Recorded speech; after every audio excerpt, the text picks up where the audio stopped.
الحمد لله نحمده ونستعينه ونستغفره ونؤمن به ونتوكل عليه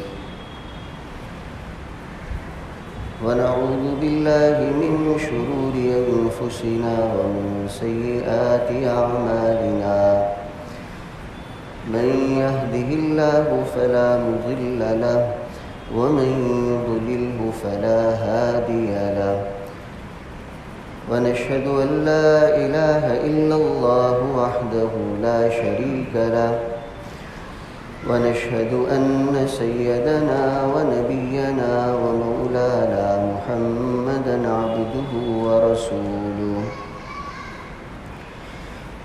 أرسله إلى كافة الناس بشيرا ونذيرا وداعيا إلى الله بإذنه وسراجا منيرا صلى الله تعالى عليه وعلى آله وأصحابه وبارك وسلم تسليما كثيرا كثيرا. أما بعد فأعوذ بالله من الشيطان الرجيم. بسم الله الرحمن الرحيم.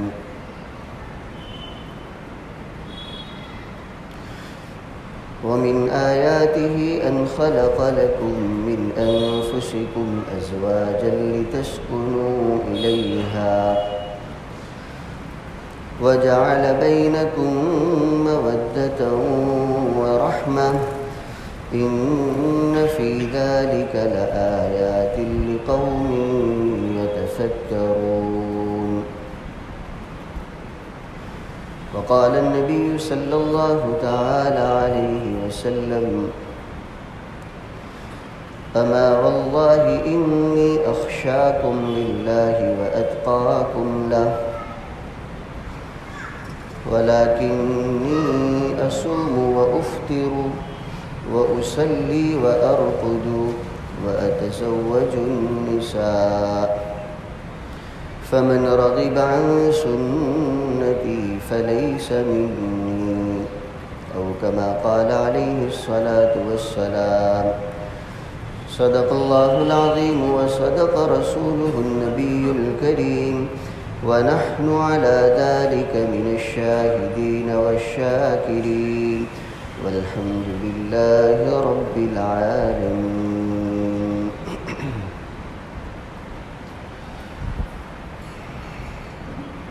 بھی نماز کے بعد مجلس نکاح کا انعقاد ہونے والا ہے انشاءاللہ. اسی مناسبت سے نکاح سے تعلق رکھنے والی کچھ چیزیں پیش کرنی ہیں. اللہ تعالیٰ نے اس دنیا کو مجموعہ خیر و شر بنایا ہے. جنت جو صرف خیر کا مجموعہ ہے اس کی کچھ چیزیں اس دنیا میں لی گئی اور جہنم جو شر کا مجموعہ ہے اس کی کچھ چیزیں یہاں لی گئی. تو دنیا میں ہم غور کریں گے تو یہاں اکہرا پن نہیں ہے، دوہرا پن ہے. رات کی تاریکی والا شر ہے تو دن کے اجالے والی خیر بھی ہے. خوشبو والی خیر ہے تو اس کے مقابلے میں بدبو والا شر بھی ہے. ایمان جو تمام خیر کا سرچشمہ اور منبع ہے تو اس کے مقابلے میں کفر والا شر بھی ہے جو تمام شروں کا منبع اور سرچشمہ ہے. ایک طرف انبیاء کرام کا مشن، ان کی مہم اس دنیا میں ہے، جاری ہے، تو وہیں اس کے مقابلے میں شیطان، ابلیس اور اس کے لشکر کی مہم، ان کی محنتیں وہ بھی جاری ہے. تو اللہ تعالیٰ کی یہ مصلحتیں ہیں، ان مصلحتوں کے ماتحت دنیا میں صرف خیر ہی خیر ہو ایسا بھی نہیں اور شر ہی شر ہو ایسا بھی نہیں. دونوں کا مجموعہ چل رہا ہے، یہ دنیا گزر رہی ہے.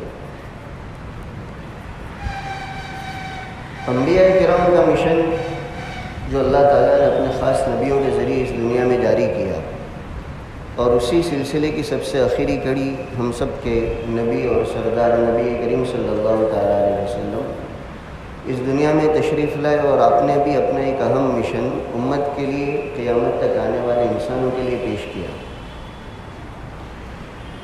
انبیاء کے اسی مشن اور مہم کا ایک کام، ایک عمل، ایک فعل یہ بھی رہا ہے کہ ان حضرات نے نکاح کیا ہے۔ تمام انبیاء نے نکاح کیا ہے، صرف ایک نبی کو چھوڑ کر، حضرت یحییٰ علیہ السلام۔ باقی جتنے انبیاء ہیں انہوں نے نکاح کیے۔ خود ہمارے نبی آخر الزمان علیہ السلام، آپ نے بھی متعدد نکاح کیے۔ اس لیے کہ نکاح میں جو خیر ہے اور نکاح کے ذریعے سے جو برکات اس جوڑے کو حاصل ہو سکتی ہے اور اس جوڑے کے نتیجے میں ان کے خاندانوں میں آ سکتی ہے، وہ پیغام انبیاء کرام نے اپنے قول اور اپنے عمل سے دیا۔ نکاح کی ترغیب بھی دی، نکاح کا عمل خود بھی کیا۔ نکاح کے نتیجے میں صرف یہ نہیں کہ ایک لڑکا اور ایک لڑکی کا جوڑ پیدا ہوتا ہے، ان دو کا تو ہوتا ہی ہے۔ اگر انہوں نے صحیح زندگی گزاری، اس لڑکے اور اس لڑکی نے حقوق جو بتائے گئے وہ ادا کیے، تو یہ دو ذریعہ بنیں گے دو خاندانوں کے ملاپ کا، لڑکے کے خاندان اور لڑکی کا خاندان، آپس میں جوڑ، اتفاق، محبتیں پیدا ہوگی، ایک دوسرے کے کام آنے والے بنیں گے، آڑے وقت میں مدد کرنے والے بنیں گے۔ اور اس کے بالمقابل اگر ان کا معاملہ صحیح نہیں رہا، نکاح تو ہو گیا لیکن جیسا جوڑ ان دونوں میں ہونا چاہیے تھا نہیں ہو پایا، ایک دوسرے کے حقوق ادا کرنے کی نوبت نہیں آ رہی ہے، تو یہ جو توڑ ہے، یہ توڑ صرف ان دو کا نہیں ہوگا، ان دو کے نتیجے میں ان کے خاندانوں میں توڑ آئے گا، ان خاندانوں میں بگاڑ آئے گا۔ اور بگاڑ صرف معمولی حد تک نہیں، آپس کی عداوتیں، آپس کی نفرتیں، دشمنیاں، کورٹ کچہریاں، مار دھاڑ، پتہ نہیں کہاں سے کہاں تک بات پہنچتی ہے۔ تو چونکہ نکاح جوڑ کا ذریعہ تھا اور اس جوڑ کے ذریعے سے آپس میں اتحاد اور ایک یونٹی وجود میں آ سکتی تھی، انبیاء کرام نے نکاح کا اہتمام بھی کیا، عملاً بھی، قولاً بھی اس کی ترغیب دی۔ اور آپس کی فرقت، آپس کا توڑ، یہ اس میں شرعی شر تھا، اس لیے شیطان اس کو بہت پسند کرتا ہے کہ کوئی جوڑا آپس میں نبھنے نہ پائے، توڑ کی نوبت آ جائے۔ تو جہاں میاں بیوی میں آپس میں توڑ ہوا، شیطان اس سے بہت زیادہ خوش ہوتا ہے۔ ایک روایت میں آتا ہے، نبی کریم صلی اللہ علیہ وسلم فرماتے کہ شیطان کبھی کبھی اپنا تخت سمندر پر لگاتا ہے اور وہاں اپنے لوگوں کو جمع کرتا ہے اور ان سے ان کے کارنامے پوچھتا ہے کہ تم نے کیا کیا کیا۔ اب ہر ایک نے جو بھی محنت کی ہوتی وہ بتاتا ہے۔ کوئی کہتا ہے فلاں بندہ نماز پڑھنے جا رہا تھا، میں نے رکاوٹ ڈال دی، نماز نہیں پڑھ سکا۔ کوئی کہتا ہے فلاں کو فلاں گناہ میں مبتلا کر دیا۔ یہ ہر ایک کو شاباشی دیتا ہے، لیکن حضور فرماتے وہیں جب ایک شیطان کھڑا ہو کر یہ کہتا ہے کہ میاں بیوی جو آپس میں چین سکون سے، محبتوں سے زندگی گزار رہے تھے، میں نے ان میں آپس میں توڑ اور نااتفاقی پیدا کر دی اور وہ اتنی بڑھ گئی کہ طلاق کی نوبت آ چکی، اس نے اپنی بیوی کو طلاق دے دی۔ تو روایتوں میں آتا ہے کہ وہ شیطان یعنی ابلیس جو بڑا ہے ان کا، اس کو باقاعدہ اپنے پاس بلاتا ہے اور سب کے سامنے اس کی حوصلہ افزائی کرتا ہے کہ تو نے میرا صحیح معنی میں کام انجام دیا، کیونکہ وہ سمجھ رہا ہے کہ یہ طلاق کے نتیجے میں صرف یہ دو نہیں جدا ہوئے بلکہ یہ خاندان جدا ہو گئے، آپس میں ان کی نااتفاقیاں، لڑائی جھگڑے خوب بڑھیں گے اور اس کے نتیجے میں خوب گناہ وجود میں آئیں گے۔ تو بہرحال یہ نکاح وہ عمل ہے جو انبیاء کرام کا مشترکہ عمل رہا ہے۔ نبی آخر الزمان نے اس کی ترغیب بھی دی، قولاً بھی ترغیب دی، عملاً بھی نبی کریم صلی اللہ علیہ وسلم نے نکاح کیے، اپنی اولاد کے نکاح کروائے۔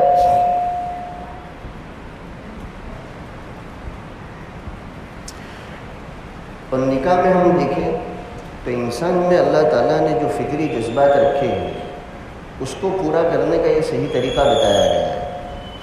ہر جاندار میں قدرتی میلان نر کا مادہ کی طرف اور مادہ کا نر کی طرف قدرت کی طرف سے رکھا گیا ہے، لیکن انسان اور جناتوں کو چھوڑ کر باقی جانداروں کو کوئی قانون نہیں دیے گئے کہ تمہیں اپنے جذبات کو پورا کرنے کے لیے ان قانونوں کو فالو کرنا ہے، نہیں۔ ان کو کھانے کا تقاضا ہوتا ہے، جو چاہے کھا لیا، منہ مار دیا، شہوت کا تقاضا ہوا، پورا کر لیا۔ لیکن انسان اور جنات چونکہ شریعت کے قوانین کے پابند ہیں، تو ان کو ان فطری تقاضوں کو پورا کرنے کے لیے بھی اللہ تعالیٰ نے اپنے نبیوں کے ذریعے اور ہم سب کو نبی آخر الزماں کے ذریعے اس کا طریقہ بتایا کہ ان جذبات کو، فطری جذبات کو ان طریقوں سے پورا کرو۔ تو شہوت جو اللہ نے انسان میں رکھی ہے، جس کے نتیجے میں میلان نر کا مادہ کی طرف، مادہ کا نر کی طرف ہوتا ہے، ہمیں اس کا پابند نہیں بنایا گیا کہ تم اپنے ان فطری جذبات کو دباؤ، کچل دو، بلکہ اس کو پورا کرنے کا صحیح طریقہ بتایا گیا۔ اگر یہ حکم ہوتا کہ اندرونی جذبات کو کچل دو، تو ہم میں سے کون تھا جو اس کو نبھا سکتا؟ بہت مشکل کام تھا۔ اس لیے بتایا یہ گیا کہ تقاضوں کو شریعت اور سنت کے دائرے میں رہ کر پورا کرو۔ بلکہ جن صحابہ کی طرف سے نبی کریم صلی اللہ علیہ وسلم کو یہ بات پہنچی کہ انہوں نے فطری تقاضوں کو کچلنے کا عزم کیا ہے اور اہتمام کیا ہے، تو نبی کریم صلی اللہ علیہ وسلم نے باقاعدہ ان کو تنبیہ کرنے کا اور ان کے واسطے سے قیامت تک آنے والی امت کے رہبری کرنے کا اپنے اہتمام کیا۔ بخاری شریف میں آتا ہے، ایک مرتبہ 3 صحابی نبی کریم صلی اللہ علیہ وسلم کے گھر پر پہنچے۔ ایک حضرت علی، نمبر 2 حضرت عبداللہ ابن عامر ابن العاص، اور نمبر 3 حضرت عثمان ابن مظعون رضی اللہ تعالیٰ عنہ۔ ان کے آپس میں یہ بات ہوئی کہ نبی کریم صلی اللہ علیہ وسلم کی جو باہر کی زندگی ہے وہ تو ہم دیکھتے ہیں، مسجد میں آنا، سفروں میں جانا، لیکن آپ کی گھریلو زندگی میں کیا عمل ہے وہ ہم معلوم نہیں کر سکتے۔ تو ہمیں امہات المومنین میں سے کسی کے پاس جا کر نبی کریم صلی اللہ علیہ وسلم کے گھریلو زندگی کا حال معلوم کرنا چاہیے، تاکہ ہم اس کے مطابق اپنی بھی زندگی بنا سکیں۔ صحابہ کا تو یہی جذبہ ہوتا تھا کہ جتنا ہو سکے ہماری زندگی حضور کی زندگی کے مطابق رہے۔ تو آپ کی انفرادی زندگی، گھریلو زندگی میں کیا اعمال ہے وہ معلوم کرنے کے لیے یہ تینوں حضرات امہات المؤمنین میں سے حضرت عائشہ رضی اللہ تعالیٰ عنہ کے مکان پر گئے۔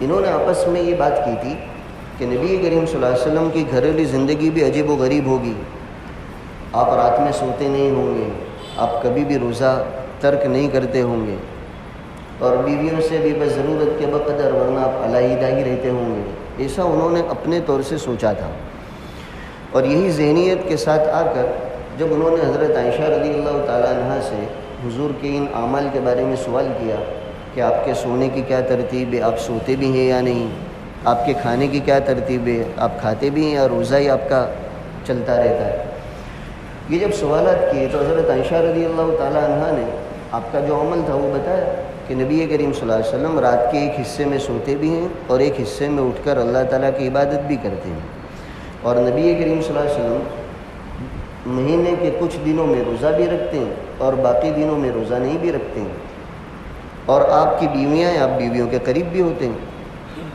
اب یہ جوابات جب ان تینوں نے سنے تو انہوں نے جو اپنے ذہن میں نبی کریم صلی اللہ علیہ وسلم کے معمولات سوچے تھے اس کے مقابلے میں ان کو یہ کم لگا۔ بخاری شریف کی روایت کے الفاظ کانہم تقالوہا، کہ ان تینوں کو نبی کریم صلی اللہ علیہ وسلم کے یہ عمل کم لگے جو انہوں نے سوچے تھے اس کے مقابلے میں بہت کم۔ تو ایسے موقع پر آدمی کو جن سے عقیدت ہوتی ہے اور ان کے بارے میں وہ جو کچھ سوچ کر رکھتا ہے، تو جن کے بارے میں عقیدت ہو اگر وہ اس کی سوچ کے مطابق پورا نہیں اترتا تو پھر وہ خود ہی تعویل کرتا ہے کہ بھائی ان کا معاملہ الگ ہے، وہ تو اللہ تعالیٰ کے نیک بندے ہیں، مقبول بندے ہیں، ہمیں زیادہ فکر کی ضرورت ہے۔ یہاں بھی ان 3 صحابہ نے آپس میں یہی چرچا کیا، یہ وہیں ام المومنین کے گھر کے باہر ہی کھڑے کھڑے آپس میں چرچا کر رہے ہیں کہ نبی کریم صلی اللہ علیہ وسلم تو چونکہ بخشا ہیں، اللہ تعالیٰ نے آپ کی مغفرت کا تو اعلان قرآن ہی میں کر دیا ہے، لیغفر لک اللہ ما تقدم من ذنبک وما تأخر۔ اس لیے اگر آپ عمل کم بھی کرتے ہیں، روزے کم رکھتے ہیں، رات میں سونے کا سلسلہ بھی آپ کا ہے، پوری رات آپ نماز نہیں پڑھتے، آپ کو حق ہے اس لیے کہ آپ بخشا ہیں، لیکن ہمارا معاملہ آپ کے جیسا نہیں ہے، ہم سے تو گناہوں کا صدور ہوتا ہے، اللہ تعالیٰ کی نافرمانیاں بھی ہو جاتی ہے، تو ہمیں تو بہت زیادہ اعمال کرنے کی ضرورت ہے، یہ آپس میں باتیں کر رہے ہیں۔ چنانچہ وہیں کھڑے کھڑے ان 3 میں سے ایک نے یہ کہا کہ اب میں زندگی بھر کبھی رات کو سوؤں گا نہیں، پوری رات نماز میں نفل عبادت میں گزاروں گا۔ دوسرے جو تھے انہوں نے کہا اب میں کبھی افطار نہیں کروں گا، ہمیشہ روزے ہی سے رہوں گا۔ اور تیسرے نے اپنی خواہش کا اظہار کیا کہ میں اب کبھی نکاح نہیں کروں گا، تنہائی کی زندگی، بغیر بیوی والی زندگی گزاروں گا۔ انہوں نے جو آپس میں چرچے کی، ام المومنین حضرت عائشہ رضی اللہ تعالیٰ عنہ نے سنا کہ انہوں نے اپنے یہ جذبات کا اظہار کیا ہے۔ یہ تو پھر تینوں وہاں سے روانہ ہو گئے۔ اس کے بعد جب نبی کریم صلی اللہ علیہ وسلم حضرت عائشہ رضی اللہ تعالیٰ عنہ کے یہاں پہنچے تو ام المومنین نے وہ جو پورا واقعہ پیش آیا تھا وہ سنایا کہ اللہ کے رسول یہ 3 صحابی آئے تھے، پہلا آپ کے عمل پوچھے، میں نے آپ کے جو عمل تھے وہ بتلائے، تو اس کے بعد یہ تینوں نے یہاں کھڑے کھڑے اپنے جذبات کا اس طرح اظہار کیا ہے۔ ایک نے کہا ہے کبھی افطار نہیں کروں گا، ایک نے کہا ہے کبھی رات کو نہیں سوؤں گا، اور ایک نے کہا ہے کبھی شادی نہیں کروں گا۔ اب دیکھیے، دیکھنے میں ہمارے تمہارے جیسا ہوتا تو سوچتا کتنے پاکیزہ جذبات ہیں، کتنے عمدہ جذبات ہیں، ہم تو شاباشی دیتے کہ آپ کے جذبات بڑے مبارک ہیں کہ آپ رات کو کبھی سوئیں گے نہیں، ہمیشہ اللہ کے لیے کھڑے رہیں گے۔ لیکن نبی کریم صلی اللہ علیہ وسلم جو پوری امت کے لیے روحانی باپ کی حیثیت رکھتے ہیں اور آپ امت کی ہر طرح کی خیرخواہی چاہتے ہیں، آپ نے ضرورت محسوس کی کہ یہ جذبات کی اگر اصلاح نہیں کی گئی تو ان لوگوں کے لیے بھی نبھانا مشکل ہوگا اور آگے آنے والے امت کے لیے رہبری کیسے ہوگی۔ اس لیے آپ نے ضرورت محسوس کی کہ ان لوگوں کو متنبع کرنا چاہیے۔ چنانچہ آپ نے مسجد میں صحابہ کو جمع کیا، اور جمع کرنے کے بعد یہ تینوں کے نام چونکہ آپ کو معلوم تھے، پہلا آپ نے ان تینوں سے کہا کہ تمہاری طرف سے یہ باتیں مجھے پہنچی ہے، صحیح ہے یا نہیں؟ تو کہا صحیح اللہ کے رسول، ہم نے اسے جذبات کا اظہار کیا ہے۔ اس کے بعد نبی کریم صلی اللہ علیہ وسلم نے خطبہ دیا، جس کے کچھ الفاظ میں نے ابھی اپنے خطبے میں بھی پڑھے، اما واللہ انی لاخشاکم للہ واتقاکم لہ، کہ سنو اللہ تعالیٰ سے سب سے زیادہ ڈرنے والا، اللہ تعالیٰ کا سب سے زیادہ تقویٰ رکھنے والا تم سب کے مقابلے میں ہوں۔ ظاہر خوف اور خشیت، تقویٰ اور طہارت، اس کا تعلق اللہ تعالیٰ کی معرفت سے ہے۔ جو آدمی اللہ کو جتنا پہچانے گا وہ اللہ کی اتنی عظمت کو سمجھے گا، اور جو اللہ تعالیٰ کی جتنی عظمت کو سمجھے گا اتنا اس سے ڈرے گا۔ کسی بھی چیز کا خوف، کسی بھی چیز سے خشیت اور کسی بھی چیز کا ڈر آدمی میں اتنا ہی آئے گا جتنی اس کو پہچان ہوگی۔ بھئی سمجھنے کے لیے جو سمجھدار سانپ کو جانتا ہے کہ یہ خطرناک قسم کا جانور ہے، جو جتنا جانتا ہوگا اتنا اس سے بچے گا، اور جو نادان ہوگا، نہیں جانتا، بچہ ہے یا بچے جیسا ہے، تو وہ کہاں ڈرے گا؟ اس کو معرفت ہی نہیں ہے کہ یہ کیا چیز ہے۔ تو اللہ تعالیٰ سے ڈرنے کا تعلق بھی اللہ کی معرفت پر ہے۔ جو اللہ کی ذات، اس کی صفات کو جتنا پہچانتا ہوگا، اس کے سامنے اس کی عظمت اتنی کھلی ہوئی ہوگی کہ وہ کتنی بڑی ذات ہے، اس کی صفات کتنی اہم ہے، اس کی ذات کتنی بڑی ہے۔ تو جتنی معرفت ہوگی اتنا تقویٰ ہوگا، اتنی خشیت ہوگی۔ نبی کریم صلی اللہ علیہ وسلم سے بڑھ کر اس دنیا میں نہ آپ سے پہلے کوئی ایسا آیا، نہ آئندہ کوئی آئے گا جس کو معرفت اللہ تعالیٰ کی نبی کریم صلی اللہ علیہ وسلم سے بڑھ کر ہو۔ اللہ کے شؤون سے جتنی واقفیت نبی آخر الزماں کو تھی، اتنی نہ پہلے کسی کو ہوئی، نہ آئندہ کسی کو ہوگی۔ تو جب اللہ کی معرفت سب سے زیادہ آپ کو، تو اللہ کا خوف، اللہ کی خشیت، اللہ کا ڈر آپ کو جتنا ہے کسی کو نہیں۔ تو نبی کریم صلی اللہ علیہ وسلم نے اپنے اس جملے میں وہی بات بتلائی کہ تم سب سے اللہ تعالیٰ سے زیادہ ڈرنے والا میں ہوں، تقویٰ رکھنے والا میں ہوں۔ لیکن اللہ کے ڈر اور اللہ کی خشیت اور اس کے تقوی کا تقاضا وہ نہیں ہے جو تم سمجھ رہے ہو۔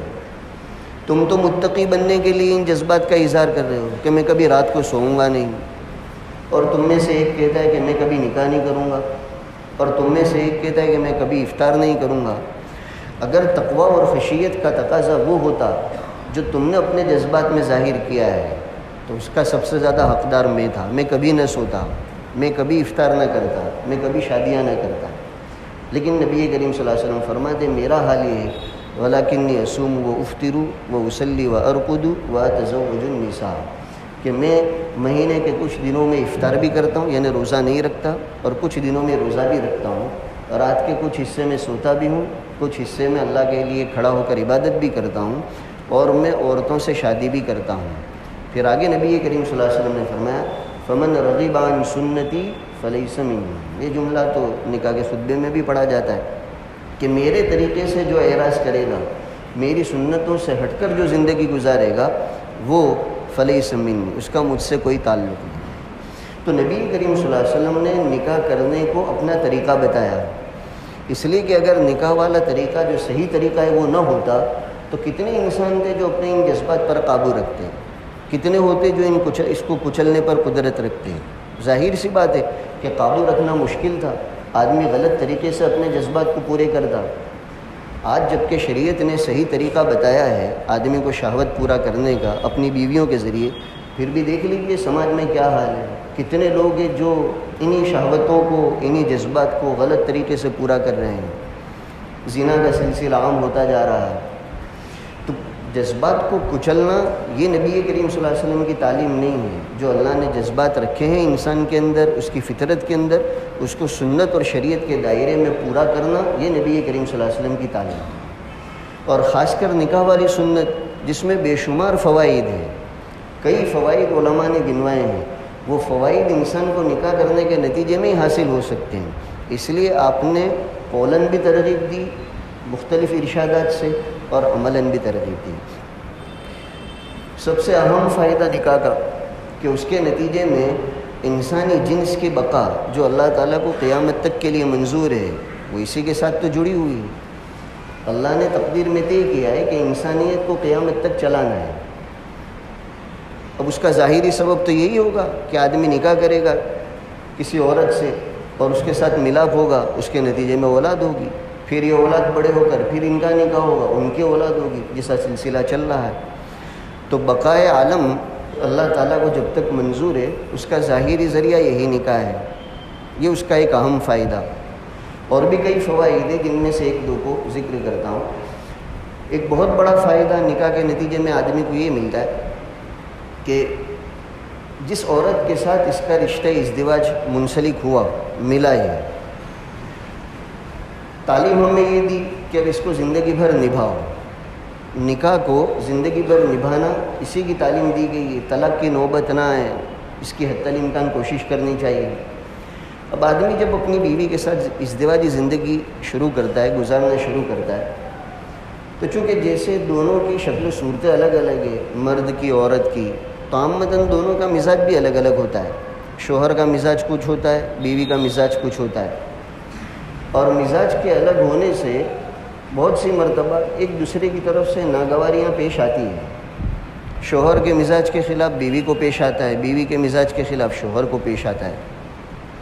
تو ایک بہت بڑا فائدہ نکاح کا یہ ہے کہ یہ ناگواریاں جب یہ برداشت کریں گے، بیوی شوہر کی ناگواری برداشت کر کے ازدواجی زندگی اچھے گزارنے کی کوشش کرے گی، اور شوہر بیوی کی ناگواریاں برداشت کر کے ازدواجی زندگی اچھی طرح گزارنے کی کوشش کرے گا، تو یہ دونوں کو برابر اللہ تعالیٰ کی طرف سے اجر و ثواب ملتا رہے گا۔